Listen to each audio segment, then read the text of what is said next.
আচ্ছা, আজকে হচ্ছে হরমোন পড়াবো। হরমোন। আচ্ছা, যদি চিমটি কাটি ব্যথা লাগবে, বলো তো কীভাবে বুঝলাম যে কেউ চিমটি কাটছে বা একটা মশা কামড়ালে কীভাবে বুঝি আমরা? কারণ এই যে সিগন্যালটা, এই যে ব্যথার সিগন্যালটা এই নার্ভের মধ্যে দিয়ে বা নিউরন স্নায়ু কোষ মধ্যে দিয়ে আমাদের ব্রেনে যায়। তখন ব্রেন বুঝতে পারে যে এখানে একটা ঘটনা ঘটছে। তখন ব্রেন এই হাতের মাসলকে অর্ডার দেবে, মশাটাকে মেরে দেবে। ঠিক আছে, এইভাবে চলে। এটা হচ্ছে নার্ভাস সিস্টেমের দ্বারা। তাহলে নার্ভাস সিস্টেমের দ্বারা আমরা বাইরের জগতের সাথে আমাদের শরীরের যোগাযোগ হয় এবং শরীরের বিভিন্ন প্রান্তের মধ্যেও যোগাযোগ স্থাপিত হয়, তাই তো? একটা কানেকশন হয় না, একটা কোঅর্ডিনেশন হয়। কারণ এই যে এখানে চিমটি কাটলাম সেটা বুঝছে ব্রেন, তার মানে কি এখান এটার সাথে ব্রেনের একটা লিঙ্ক হলো। তো এটা হচ্ছে নার্ভাস সিস্টেম। এটা খুব র্যাপিড কানেকশান, খুব তাড়াতাড়ি কানেকশানটা হয়। আর একটা জিনিস আছে যেটা সাহায্য কানেকশান হয়, সেটা হচ্ছে হরমোন। আমাদের শরীরে বিভিন্ন রকম হরমোন মানে হচ্ছে একটা কেমিক্যাল কম্পাউন্ড বা রাসায়নিক পদার্থ মনে করতে পারো, যেটা শরীরে তৈরি হয়। রাসায়নিক পদার্থ যেটা শরীরের তৈরি হয়। হরমোন কি তৈরি করে, কি করে? বিভিন্ন রকম কাজ করে। যেমন ধরো আমাদের বৃদ্ধি, আস্তে আস্তে যে বড় হচ্ছে তুমি, সেটা হরমোনের প্রভাব রয়েছে। আমরা যখন খাই, গ্লুকোজ জাতীয় খাবার খাই, আমাদের ব্লাডের মধ্যে গ্লুকোজ বেড়ে যায়। এবার সেই গ্লুকোজটাকে কমানোর জন্য আমাদের ব্লাডে গ্লুকোজের পরিমাণ কত? 80 mg থেকে 120 mg, 100 ml ব্লাডে। ঠিক আছে, তাহলে এই যে এর থেকে যদি কম হয়ে যায় সমস্যা, এর থেকে যদি বেশি হয়ে যায় সমস্যা। এটাকে কন্ট্রোল করে কে? হরমোন। ঠিক আছে, একটা বয়সের পর থেকে ছেলেদের গোপ তৈরি হয়। ঠিক আছে, এটা কে করে? হরমোন। ঠিক আছে, ছেলেদের মধ্যে পরিবর্তন আসে, মেয়েদের মধ্যে পরিবর্তন আসে একটা বয়সের পর। কে তৈরি করে? কে করে? হরমোন। হঠাৎ করে একটা সাপ এখানে দেখতে পেলে, সঙ্গে সঙ্গে তোমার মধ্যে হার্ট বিট বেড়ে গেল, ঘাম ঝরতে শুরু করলো, হয় তুমি দৌড়ে পালিয়ে যাচ্ছ বা সাপটাকে মারতে যাচ্ছ। এই যে সমস্ত ঘটনাটা কে ঘটাচ্ছে? হরমোন। এরকমভাবে হরমোন আমাদের শরীরে ভীষণ গুরুত্বপূর্ণ ভূমিকা পালন করে। কারোর শরীর কেউ খুব বেটে, তার মানে তার কোনো একটা বিশেষ হরমোন তার শরীরের থেকে বেরোচ্ছিল না, তাই সে বেটে। বা কেউ খুব লম্বা, তার শরীরে পার্টিকুলার ওই হরমোন, গ্রোথ হরমোন এটাকে বলে, গ্রোথ হরমোন যদি কারোর শরীরে প্রচণ্ড একটা নির্দিষ্ট বয়সে যদি খুব বেরোয়, যতটা বেরোনো উচিত তার থেকেও বেশি বেরোয়, তাহলে সে অনেক লম্বা হয়ে যাবে। আর যদি যতটা বেরোনো উচিত তার থেকে কম বেরোয়, তাহলে সে বেটে থাকবে। ঠিক আছে, এইভাবে হরমোন আমাদের শরীরে বিরাট গুরুত্বপূর্ণ ভূমিকা পালন করে। ঠিক আছে, এবার আমাদের শরীরে কিছু গ্রন্থি আছে, মানে গ্ল্যান্ড। গ্রন্থি মানে গ্ল্যান্ড, মানে যেখানে অনেকগুলো কোষ একসাথে দলবদ্ধ অবস্থায় থেকে একটা বিশেষ কাজ করে, কিছু পার্টিকুলার কিছু কেমিক্যাল কম্পাউন্ড বা রাসায়নিক পদার্থকে তৈরি করে এবং বার করে দেয়। ঠিক আছে, সেগুলোকে বলে গ্রন্থি। গ্রন্থি দু রকম, একটা হচ্ছে বহিঃক্ষরা গ্রন্থি, একটা হচ্ছে অন্তঃক্ষরা গ্রন্থি, মানে এক্সোক্রিন গ্ল্যান্ড আর এন্ডোক্রিন গ্ল্যান্ড। এক্সোক্রিন গ্ল্যান্ড হচ্ছে আমাদের গ্রন্থি, মানে কি? যার থেকে কিছু কেমিক্যাল কম্পাউন্ড সিক্রেট হয়। যেমন ধরো তুমি যে খাবারটা খাচ্ছ চিবিয়ে চিবিয়ে, তখন খাবারটা মুখের মধ্যে তো হজম হয় তো কিছুটা, মানে কিছুটা ডাইজেশন হয়। কেন? এখানে লালা রস বেরোয়, তো লালার সাথে মেশার পরে খাবারটা কিছুটা হজম হয়, বাকি অংশটা স্টমাকে গিয়ে হজম হয়, ইন্টেস্টাইনে হজম হয়। এই যে মুখের মধ্যে যে কিছুটা হজম হলো, কে করে? লালা রস। এই লালা রসটা কোথা থেকে? লালা গ্রন্থি থেকে বেরোয়, মানে হচ্ছে স্যালাইভাটা কোথা থেকে বেরোয়? সেলিভারি গ্ল্যান্ড থেকে বেরোয়। তো এটা হচ্ছে এই যে গ্ল্যান্ড, এটা একটা গ্ল্যান্ড মানে অনেকগুলো মানে কোষ দিয়ে বা সেল দিয়ে তৈরি। এ পার্টিকুলার কোনো কেমিক্যাল কম্পাউন্ড এইভাবে ড্রপ বাই ড্রপ বার করে। ঠিক আছে, এটা বার করতে পারে। এটা ডাইরেক্ট তোমার ব্লাডের মধ্যে যখন, এই যে ব্লাড ধরো, ডাইরেক্ট ব্লাডের মধ্যে যখন এই কম্পাউন্ডটাকে ফেলে দেয়, তাকে বলে অন্তঃক্ষরা গ্রন্থি। এটা তো মানে অন্তঃক্ষরা গ্রন্থি। সেক্ষেত্রে অন্তঃক্ষরা মানে হচ্ছে তোমার এন্ডোক্রিন গ্ল্যান্ড। অন্তঃক্ষরা মানে এন্ডোক্রিন গ্ল্যান্ড।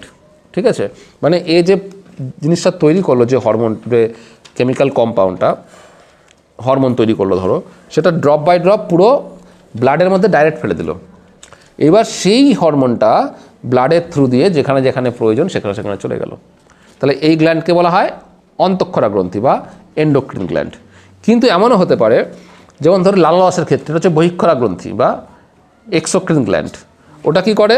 এটা হচ্ছে গ্ল্যান্ড, এ হচ্ছে ডাইরেক্ট যে পদার্থটা বেরোচ্ছে সেটা ডাইরেক্ট ব্লাডের মধ্যে ফেলে না, এটা কি করে সরু একটা নালি দিয়ে এরকম একটা পাইপের নালি দিয়ে এটা হচ্ছে পার্টিকুলার যেখানে দরকার সেখানে গিয়ে পৌঁছায়।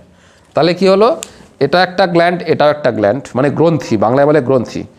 এটাকে বলছে অন্তঃক্ষরা গ্রন্থি, মানে বহিঃক্ষরা গ্রন্থি। বহিঃক্ষরা গ্রন্থিকে ইংলিশে বলে এক্সোক্রিন গ্ল্যান্ড। বহিঃক্ষরা গ্রন্থি কী হয়, নালীর মধ্যে দিয়ে একটা পাইপের মধ্যে দিয়ে ওর ভিতরে যে পদার্থ তৈরি হলো সেটা এর মধ্যে দিয়ে বাহিত হয়ে ক্যারিড হয়ে কোনো একটা পার্টিকুলার জায়গায় যেখানে কাজ করার দরকার সেখানে কাজ করে গিয়ে। আর এখানে এন্ডোক্রিন গ্ল্যান্ড বা অন্তঃক্ষরা গ্রন্থিতে যে কম্পাউন্ডটা তৈরি হয় সেটা ডাইরেক্ট ব্লাডের সাথে মিশে যায়, ব্লাডের মধ্যে পড়ে, এবং সে তারপরে ওখান থেকে যেখানে যাওয়ার দরকার সেখানে গিয়ে কাজ করে। কী বললাম বুঝেছি? যেমন ধরো একটা হরমোনের উদাহরণ দিই প্রথমে। এটা গ্ল্যান্ড বুঝলে, গ্ল্যান্ড মানে যেখান থেকে একটা কম্পাউন্ড তৈরি হচ্ছে, সিক্রেশন হচ্ছে।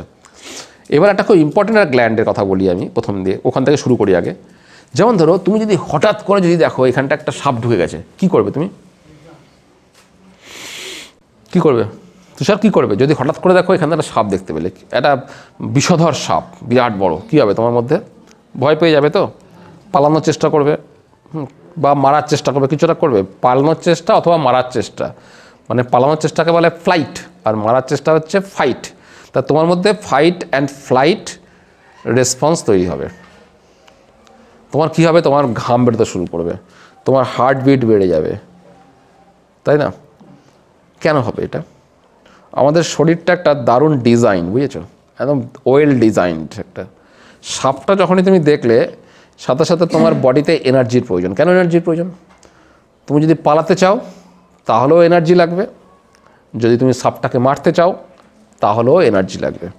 এনার্জি আমরা কোথা থেকে পাই? আমরা যে খাবারটা খাই সেটা কোষের মধ্যে যখন ঢুকে যায় তখন ওই অক্সিজেনের সাথে ওই খাবারের রিয়াকশনের ফলেই তো শক্তিটা তৈরি হয়। তাহলে অক্সিজেন বেশি প্রয়োজন, তাহলে শক্তি বেশি প্রয়োজন। যদি হয় অক্সিজেন বেশি প্রয়োজন, তাহলে সাপটাকে যখনই দেখলে তখন তার মানে কি বেশি শক্তির প্রয়োজন, বেশি অক্সিজেন প্রয়োজন। আর তাই জন্য হার্টটা খুব তাড়াতাড়ি পাম্প করতে শুরু করে যাতে বেশি বেশি অক্সিজেন ঢোকে। আর বেশি বেশি অক্সিজেন ঢুকলে বেশি বেশি শক্তি হবে। এবং কোথায় যায় ব্লাড ফ্লোটা, কোথায় বেড়ে যায়? মাসেলগুলো, তো পায়ের মাসেলে, দৌড়ানোর জন্য পায়ের মাসেল, হাতের মাসেলে, যাতে আমি মারতে পারি, পালাতে পারি, ঠিক আছে, মাসেলে বেশি চলে যায় ব্লাড ফ্লোটা। আর এই কারণেই তো হঠাৎ করে কোনো ভয়ানক কিছু দেখলে আমাদের হার্টবিট বেড়ে যায়। কিন্তু এই পুরো ঘটনাটা ঘটালো কে? এই পুরো ঘটনা ঘটালো হচ্ছে অ্যাড্রিনাল গ্ল্যান্ড থেকে বেরোনো অ্যাড্রিনালিন হরমোন। অ্যাড্রিনাল হচ্ছে আমাদের যে পেটে যে কিডনি থাকে না, বৃক্ক যেটাকে বলে বাংলায়, কিডনি, তাই তো? কিডনি থাকে, তো এরকম কিডনি থাকে, দুটো কিডনি থাকে দুপাশে, যার মাধ্যমে আমাদের ইউরিন তৈরি হয়। শরীরের বজ্র পদার্থ বা ওয়েস্টেজ যে মেটাবোলাইট যেগুলো আছে, ওয়েস্টেজ মেটেরিয়ালগুলো ওই মধ্যে বেরোয়। এই কিডনির উপর এরকম একটা গ্ল্যান্ড আছে, বুঝেছো? এটা হচ্ছে অ্যাড্রিনাল, না, এই গ্রন্থিটাকে বলে অ্যাড্রিনাল গ্ল্যান্ড। আর যে হরমোনটা বেরোয় তাকে বলে অ্যাড্রিনালিন হরমোন। কিডনির উপর এরকম একটা গ্ল্যান্ড রয়েছে যেখান থেকে এই গ্ল্যান্ডটাকে বলা হয় অ্যাড্রিনাল গ্ল্যান্ড, অ্যাড্রিনাল গ্রন্থি। এবং অ্যাড্রিনাল গ্রন্থি থেকে যে হরমোনটা বেরোয় তার নাম অ্যাড্রিনালিন হরমোন। এই অ্যাড্রিনালিন হরমোনকে বলা হয় জরুরিকালীন হরমোন, ঠিক আছে? কেন জরুরিকালীন হরমোন বলে? কারণ এই যে জরুরি দশা, যখন আমরা হঠাৎ করে সাপ দেখলাম বা ঘরে আগুন ধরে গেল, সেই সময়টা এই হরমোনটা ব্লাডের সাথে মিশে যায় বলে আমাদের হার্টবিট বেড়ে যায়, হ্যাঁ, মাসেলে ব্লাড ফ্লো বেড়ে যায়, ফলে আমরা ওই পরিস্থিতি থেকে বেরিয়ে আসতে পারি, ঠিক আছে? তাহলে তোমরা একটা গ্ল্যান্ডের নাম শিখলে আর একটা হরমোনের নাম শিখলে। গ্ল্যান্ডটার নাম কি? Adrenal gland. হরমোনটার নাম কি শিখলে? অ্যাড্রিনালিন হরমোন, জরুরিকালীন হরমোন বলে, ঠিক আছে? আবার ধরো আমাদের ব্রেনের এখানটায় ভিতরের দিকে পিটুইটারি বলে একটা গ্ল্যান্ড আছে, পিটুইটারি। এই পিটুইটারি গ্ল্যান্ড থেকে অনেক রকম হরমোন বেরোয়। যেমন ধরো তোমার বেরোয় হচ্ছে সোমাটোট্রপিক হরমোন, STH। এই হরমোনটা বেরোনোর জন্য আমাদের কি হয়? আমাদের যে খাবারগুলো খাচ্ছি সেগুলো মেটাবলিজমটা বাড়ে, কার্বোহাইড্রেট, ফ্যাট এগুলোর মেটাবলিজম বাড়ে। মেটাবলিজম মানে হচ্ছে কোষের মধ্যে, সেলের মধ্যে যে রাসায়নিক বিক্রিয়াগুলো হয়, যে কেমিক্যাল রিয়াকশানগুলো হয়, সেই রিয়াকশানগুলোকে ঠিক মতন কন্ট্রোল করা হচ্ছে সোমাটোট্রপিক হরমোন। তার ফলে আমাদের বৃদ্ধি হয়, মানে আমাদের শরীরের বৃদ্ধি হয় ঠিক মতন, বুঝতে পেরেছো? আমাদের শরীরের বৃদ্ধি ঠিক মতন হয়। আরও অনেকগুলো কাজ আছে। তা সোমাটোট্রপিক হরমোন যদি কম বেরোয় কারোর শরীরে, তাহলে কী হবে? তার নাটা থাকবে, আর যদি বেশি বেরোয় লম্বা হয়ে যাবে, বুঝেছো? গ্রোথ হরমোন, এটাকে গ্রোথ হরমোনও বলে। এটা কোথা থেকে বেরোয়? পিটুইটারি থেকে, ঠিক আছে? আচ্ছা, পিটুইটারি থেকে আর একটা হরমোন বেরোয়, সেটা হচ্ছে thyroid stimulating hormone. Thyroid stimulating hormone, TSH, thyroid stimulating hormone. এটা মানে কি? এটা হচ্ছে আমাদের গলার এখানে একটা গ্ল্যান্ড আছে যাকে বলে থাইরয়েড গ্ল্যান্ড, বুঝেছো? এই যে এখানে একটা গ্ল্যান্ড আছে যাকে বলে থাইরয়েড গ্ল্যান্ড। থাইরয়েড গ্ল্যান্ড থেকে যে হরমোনটা বেরোয় তাকে কি বলে? থাইরক্সিন। এই থাইরক্সিনও আমাদের বৃদ্ধিতে সাহায্য করে, বিভিন্ন কোষের মধ্যে বিভিন্ন কেমিক্যাল রিয়াকশানগুলো যে হয় সেগুলোতে সাহায্য করে। থাইরক্সিন যদি ঠিক মতো না বেরোয় আমাদের শরীরের স্বাভাবিক কাজকর্মগুলো হবে না, আমাদের শরীরের বৃদ্ধি হবে না, মেটাবলিজম হবে না, ঠিক আছে? থাইরক্সিন, তাহলে এখানে থাইরয়েড গ্ল্যান্ড আছে আর যে হরমোনটা বেরোয় তাকে বলে থাইরক্সিন। এই থাইরক্সিন বেরোতে সাহায্য করে কে? পিটুইটারি থেকে বেরোনো এই থাইরয়েড স্টিমুলেটিং হরমোন এখান থেকে বেরিয়ে এসে এই গ্ল্যান্ডটাকে বলছে যে তুমি বার করো থাইরক্সিন। আর ওই থাইরক্সিন যে বেরোলো, শরীরে বিভিন্ন রকম কাজ হচ্ছে, ইম্পর্টেন্ট কাজ। আর যদি না বেরোয় তাহলে সমস্যা। যদি বেশি বেরোয় তাকে বলে হাইপার থাইরয়েডিজম, আর যদি কম বেরোয় তাকে বলে হাইপোথাইরয়েডিজম। দুটোই রোগ, দুটোই দুরকম রোগ, ঠিক আছে?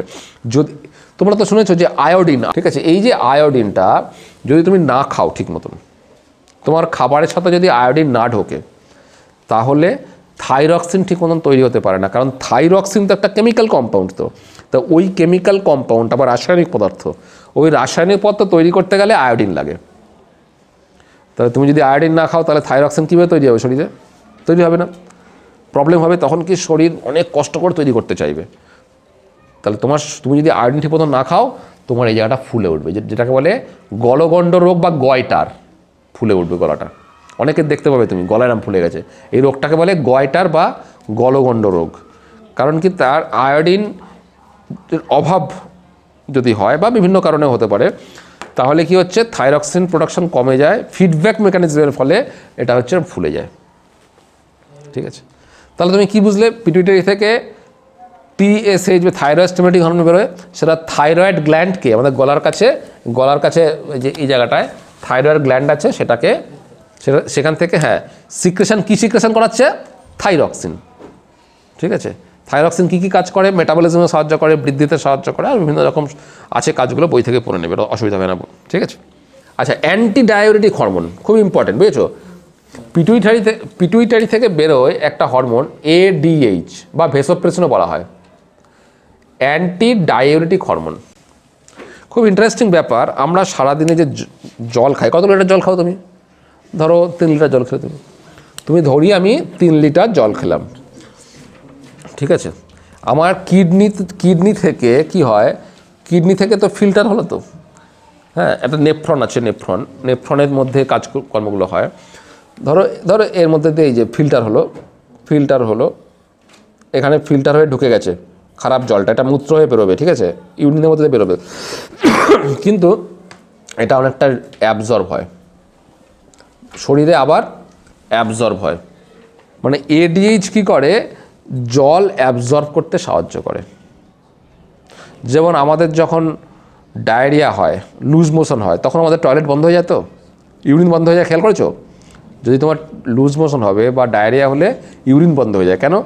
কারণ শরীরের মধ্যে তো জলের অভাব, তো তাই জন্য এই যখন ইউরিন তৈরি হচ্ছে, ওই ADH কি করে? ম্যাক্সিমাম জলটাকে আবার শোষণ করে নিয়ে শরীরে কাজে লাগিয়ে দেয়। তাহলে ADH কি করে? জলটাকে ইউরিনের জলটাকে আবার শোষণ করে নিয়ে শরীরের কাজে লাগানোর চেষ্টা করে, ঠিক আছে? এই ADHটা কোথা থেকে বেরোয়? পিটুইটারি থেকে বেরোয়। কি বললাম? পিটুইটারি থেকে ADH বেরোয়, ক্লিয়ার? আচ্ছা, আমাদের খুব ইম্পর্টেন্ট একটা হরমোন আছে যেটা হচ্ছে ইনসুলিন আর গ্লুকাগন। ডায়াবেটিস শুনেছো? ডায়াবেটিস রোগটার নাম শুনেছো? বাংলায় বলে মধুমেহ রোগ। আমাদের ব্লাডে গ্লুকোজ, আমরা যে খাবারটা খাই শর্করা জাতীয় খাবার বা কার্বোহাইড্রেট জাতীয় খাবার, শরীরে গ্লুকোজের লেভেল যখন, গ্লুকোজের স্বাভাবিক লেভেল কত? 80 থেকে 120 mg per 100 ml ব্লাড। তোমার ব্লাডে যদি বেশি হয়ে যায়, 120 থেকে বেশি, অনেক বেশি হয়ে যায় ব্লাডে গ্লুকোজ, তখন তাকে বলে ডায়াবেটিস রোগ। শুনেছো না? ডায়াবেটিসের মিষ্টি খেতে বারণ করে, ডায়াবেটিস রোগীকে মিষ্টি খেতে বারণ করে। তার কারণ কি? ওদের ব্লাডে সবসময় বেশি পরিমাণে গ্লুকোজ থাকে। গ্লুকোজ মানে কি? যে ভাত রুটি খেলাম, যে কার্বোহাইড্রেটটা ভেঙে গিয়ে গ্লুকোজ তৈরি হয়। ঠিক আছে, ছোট্ট যে কার্বোহাইড্রেট মানে কি? এই একটা গ্লুকোজ, এই একটা গ্লুকোজ, এই একটা গ্লুকোজ, এটা এইভাবে পরপর তুলে স্টার্চ তৈরি হয়। দুটো গ্লুকোজ নিয়েও কার্বোহাইড্রেট হতে পারে। তাহলে কার্বোহাইড্রেট, এগুলো সব কার্বোহাইড্রেট। গ্লুকোজ নিয়ে যে লম্বা লম্বা মলিকুলগুলো তৈরি হয় তাকে বলে কার্বোহাইড্রেট। যেমন মনোস্যাকারাইড মানে একটা গ্লুকোজ, দুটো যদি গ্লুকোজ থাকে তাকে বলে ডাইস্যাকারাইড, অনেকগুলো গ্লুকোজ যদি থাকে তাকে বলে পলিস্যাকারাইড। এবং আলটিমেটলি আমাদের শোষিত হয় এই গ্লুকোজ। এই গ্লুকোজ যখন ব্লাডে অনেক বেশি হয়ে যায় না, তুমি খাবার খেলে ধরো তুমি 1 ঘন্টা আগে খাবার খেয়েছো, তোমার গ্লুকোজ লেভেল কি বেশি থাকবে? নাকি 10 ঘন্টা আগে যদি খাবার খাও তাহলে ব্লাডে গ্লুকোজ লেভেল বেশি থাকবে? 1 ঘন্টা আগে খেলে। তো যেই তুমি খাবার খেলে তোমার গ্লুকোজ লেভেল ধরো 160 হয়ে গেল কোনোভাবে, সঙ্গে সঙ্গে প্যানক্রিয়াস থেকে একটা হরমোন আছে যার নাম হচ্ছে ইনসুলিন। প্যানক্রিয়াস থেকে ইনসুলিন বেরিয়ে তোমার ব্লাডের এই গ্লুকোজটাকে সেলের মধ্যে ঢুকিয়ে দেবে, কোষের মধ্যে ঢুকিয়ে দেবে। ফলে কি? ব্লাডের গ্লুকোজ লেভেল কমে গেল। আর যদি ইনসুলিন না বেরোতো তাহলে কী হতো? ব্লাডে গ্লুকোজ লেভেল বেশি থাকতো। আর ব্লাডে গ্লুকোজ লেভেল যদি বেশি থাকতো তাহলে আমাদের শরীর ওই গ্লুকোজটা পেতো কোথা থেকে? নাম্বার 1। নাম্বার 2, ব্লাডে যদি গ্লুকোজ লেভেল অনেক বেশি থাকে আমাদের ইনফেকশন হয় বেশি, আরও বিভিন্ন রকম সমস্যা হয়। তাহলে কি করছে? যখনই ব্লাডে গ্লুকোজ লেভেল বেড়ে যায় তখন প্যানক্রিয়াস থেকে একটা হরমোন বেরোয়। প্যানক্রিয়াস পেটের মধ্যে থাকে, ঠিক আছে? পেটের যে ক্ষুদ্রান্ত বা স্মল ইন্টেস্টাইনের পাশে, লিভারের নিচে থাকে প্যানক্রিয়াস, ঠিক আছে? ওই প্যানক্রিয়াস থেকে ইনসুলিন বেরিয়ে কী করে? গ্লুকোজ লেভেলটাকে কমিয়ে দেয়। কিন্তু কোনো কারণে যদি গ্লুকোজ লেভেল কমে যায় তাহলে কী হবে? ধরো 60 হয়ে গেল, 50 হয়ে গেল, তাহলে তো সমস্যা না? গ্লুকোজের নর্মাল লেভেল কত? 80 থেকে 100। তাহলে 120 বেশি হয়ে গেলে কে সাহায্য করে কমাতে? ইনসুলিন কোথা থেকে বেরোয়? প্যানক্রিয়াস থেকে, প্যানক্রিয়াসের আইলেটস অফ ল্যাঙ্গারেন্সের বিটা সেল থেকে। আর কম হয়ে গেলে কি আছে? কি করবে? গ্লুকাগন। বইয়ে আছে দেখবে গ্লুকাগন। গ্লুকাগন হচ্ছে একটা হরমোন, যে হরমোনটা গ্লুকাগন, ঠিক আছে? গ্লুকাগন কি করে? যদি তোমার গ্লুকোজ লেভেল যদি 80 কম হয়ে যায় তখন কে এটাকে বাড়াতে সাহায্য করে? গ্লুকাগন, ঠিক আছে? তাহলে ইনসুলিন আর গ্লুকাগন দুজন মিলে কি করছে? ব্লাডে গ্লুকোজ লেভেলটাকে ঠিক রাখার চেষ্টা করছে। তাহলে ইনসুলিন গ্লুকাগনগুলো কি? হরমোন। তাহলে এতক্ষণ ধরে কটা হরমোনের নাম শিখলে তোমরা? ইনসুলিন, গ্লুকাগন, অ্যান্টিডায়াবেটিক হরমোন, আর কি শিখলে? সোমাটোট্রপিক হরমোন, আর কি শিখলে? থাইরয়েড স্টিমুলেটিং হরমোন, ওদিকে অ্যাড্রিনালিন হরমোন, তাই না? আর একটা হরমোন তোমায় বলি, যে মেয়েদের ক্ষেত্রে আলাদা, ছেলেদের ক্ষেত্রে আলাদা। যেমন ছেলেদের ক্ষেত্রে টেস্টোস্টেরন, ছেলেদের টেস্টিস থেকে বেরোয় টেস্টোস্টেরন হরমোন।